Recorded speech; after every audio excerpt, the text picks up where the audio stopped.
yeah, where you're able to basically tap into these AI machines Mhm. and expand your mind.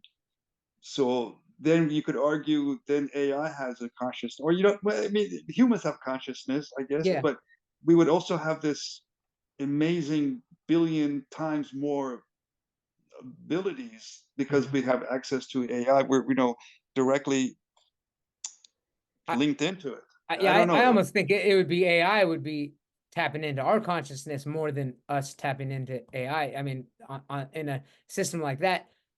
But at the same time, yeah, going back to like a Buddhist, in some ways, yeah, I don't know what is the individual consciousness. Like when I say consciousness, there are two. There's the capacity for consciousness and consciousness.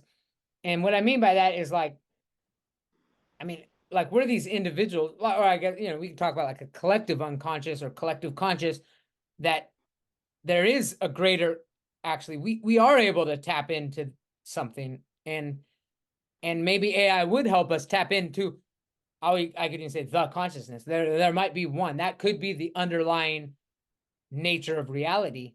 And AI might actually be a bridge that can help us tap into that, and we'd be working off each other to do it. I like to think of like the earth as, I just visualize like plants, like I believe everything does have a degree of consciousness. I'd even go as far as saying, rocks, but not or as an individual conscious, but it's part of a greater consciousness. So when you look at the trees, like one tree doesn't have very much consciousness, but I think one tree is at least as much as a single synapse in our brain.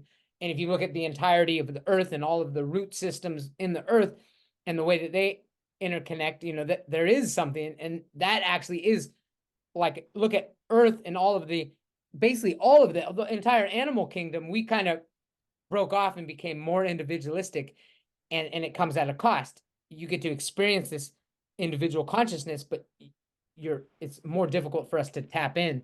So I think animals with lower levels of individual consciousness are able to tap into that greater consciousness more easily because they have less, their own individual self-awareness is less developed than ours, but they're closer to that plant-like mushroom eukaryote, all those other kingdoms that are not really conscious as individuals, but they work. You look at bacteria, the way they move. It's like, not, if you look at it as a whole, like, oh, they have some sort of consciousness that expands their cell borders. So why don't we probably What would what too, right?